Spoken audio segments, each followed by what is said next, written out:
পুরোনো দিনের এমন কিছু রেসিপি আছে যেগুলো প্রায় মানুষের মন থেকে মুছেই যাচ্ছে, কিন্তু ছোটবেলায় আমরা সেগুলো খুব সুন্দরভাবে উপলব্ধি করেছি, কারণ আমাদের মায়েরা এই সমস্ত নতুন নতুন অনেক রান্না করতেন।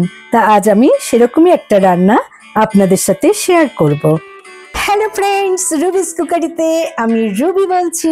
সকলকে স্বাগত জানিয়ে আজকের রেসিপি শুরু করছি। আজকে আমি বানাবো মূলো দিয়ে শোল মাছ। মূলো হচ্ছে শীতের সবজির মধ্যে একটা অন্যতম, যেটা নাকি অনেকেই পছন্দ করে, আবার অনেকে পছন্দ করেও না। তাই এই মূলো বিভিন্ন রকম রেসিপির কাজে ব্যবহৃত হয়। মূলো ঘন্ট, মূলো রম্বল, মূলো শাক। আজকে আমি একটা মাছের রেসিপি করব, সেটা হলো শোল মূলো। আমি এখানে বড় একটা শোল মাছের ওপরের যে চামড়াটা সেটা ছাড়িয়ে এরকম ভাবে ছোট ছোট পিস করে নিয়ে এসেছি। এটা অসাধারণ লাগে মূলো দিয়ে রান্না করলে। পেঁয়াজ টমেটো দিয়ে এর অসাধারণ রসাও বানানো যায়। যেহেতু এখন শীতকাল, আমি মূলো দিয়ে এই শোল মাছ রান্না করব। মাছটা প্রথমে ম্যারিনেট করে নেব নুন আর হলুদ দিয়ে। দিয়ে দিলাম স্বাদ মতো লবণ, আর দিচ্ছি হাফ টিস্পুন হলুদ। ভালো করে মেখে নিতে হবে।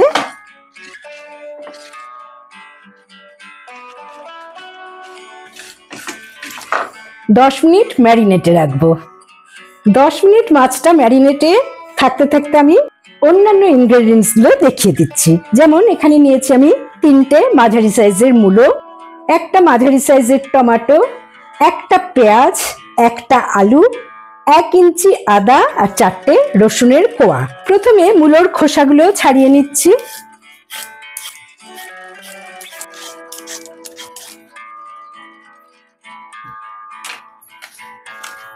এবারে মূলোর এই সামনের অংশটা কেটে বাদ দিতে হবে, পেছনটাও কিছুটা বাদ দিতে হবে। আর মূলোগুলোকে মাঝখান দিয়ে এভাবে কেটে, মাছগুলো যেমন ছোট ছোট সাইজ, ঠিক সেরকম ভাবে মূলোগুলোকেও এরকম ছোট ছোট করে পিস করে নিতে হবে। পিসগুলো এরকম হবে।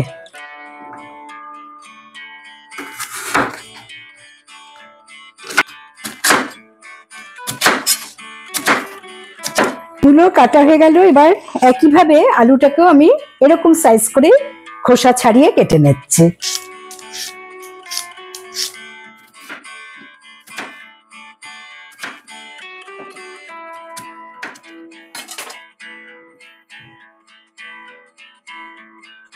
টমেটোটাও কেটে নিতে হবে।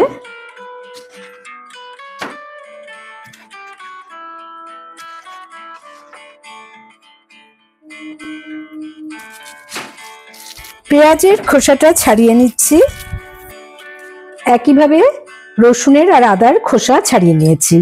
আর পেঁয়াজটাকে একটু বড় বড় করে কেটে নেব।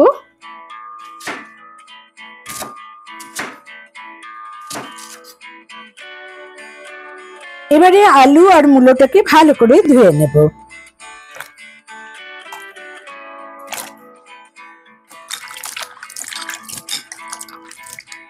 রান্নার শুরুতে আমি একটা পেস্ট বানিয়ে নেব। দিলাম মিডিয়াম সাইজ পেঁয়াজ, টমেটো, 1 ইঞ্চি আদা আর 4টে রসুনের কোয়া। তার সাথে দিয়ে দিলাম একটা কাঁচা লঙ্কা। এবার একটা পেস্ট বানিয়ে নেব। Paste ready.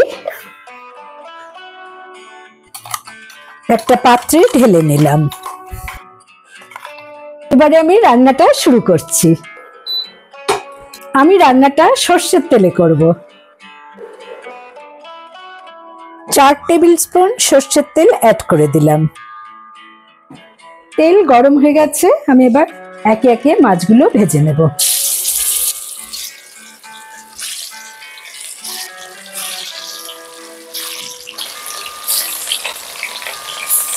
মাছগুলোকে 2-1 বার উল্টে পাল্টে ভেজে নিতে হবে। একটু ভালো করে ভাজতে হবে।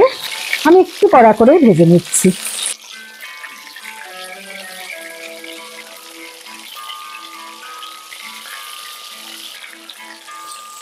মাছ ভাজা হয়ে গেছে, আমি এবারে একে একে মাছ ভাজাগুলোকে তুলে নিচ্ছি।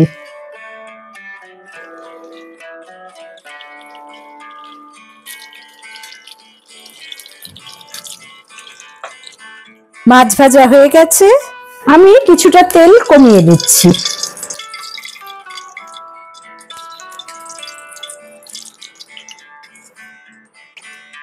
এখানে আছে 3 টেবিল স্পুন সর্ষের তেল, দিলাম একটা শুকনো লঙ্কা, হাফ টিস্পুন গোটা জিরে, দুটো তেজপাতা। যখন সুন্দর একটা স্মেল বের হবে, আমি কেটে রাখা আলু আর মূলো একসাথে ছেড়ে দিচ্ছি।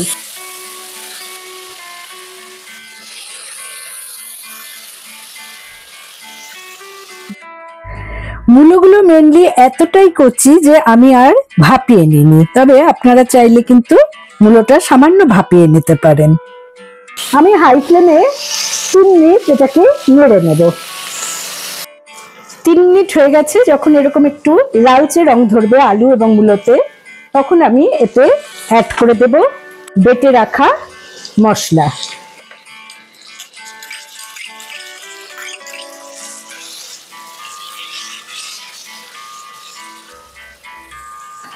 দিচ্ছি স্বাদ মতো লবণ। স্বাদের ব্যালেন্সের জন্য আমি সামান্য চিনি হাফ টিস্পুনের মতো অ্যাড করলাম। এটা সম্পূর্ণই অপশনাল, আপনারা চাইলে চিনি নাও ব্যবহার করতে পারেন।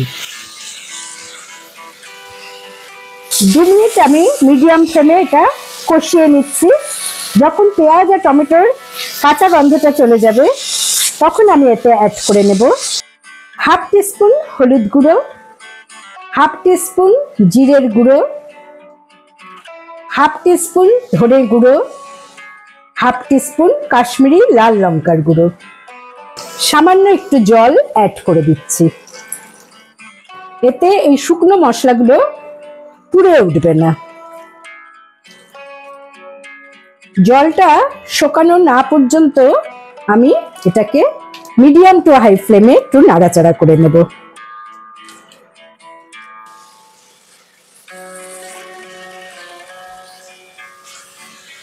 মশলাটা ভালো করে ভাজা হয়ে গেছে, প্রায় 2 মিনিট লাগলো আমার এই মশলাটা ভাজতে। এবারে আমি এতে অ্যাড করে দেব পরিমাণ মতো জল। প্রায় 3 কাপের মতো জল আমি এখানে অ্যাড করে দিলাম, যাতে মূলো এবং আলুগুলো ভালো করে সেদ্ধ হয়। তাছাড়া এই রেসিপিতে একটু ঝোল ঝোল থাকলেই ভালো লাগে। আমি এবারে ঢাকা দিয়ে প্রায় 5 থেকে 7 মিনিট মিডিয়াম টু লো ফ্লেমে রেখে দিচ্ছি, কারণ মূলোটা ভালো করে সেদ্ধ হতে হবে। আমি মিডিয়াম টু লো ফ্লেমে প্রায় 7 মিনিট রেখেছিলাম। এবার ঢাকাটা খুলে আমি 3টে কাঁচা লঙ্কা ফাটিয়ে এর মধ্যে দিয়ে দিচ্ছি।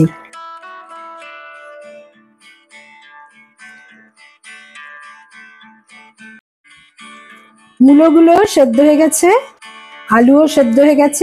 এবারে আমি ভেজে রাখা মাছগুলোতে অ্যাড করে দিচ্ছি।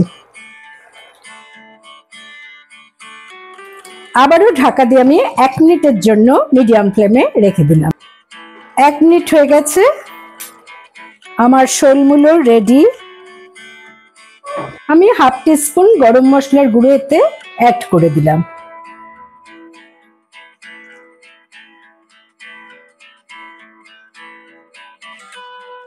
ফ্লেম অফ করে আমি 5 মিনিট স্ট্যান্ডিং পয়েন্টে রেখে দিলাম।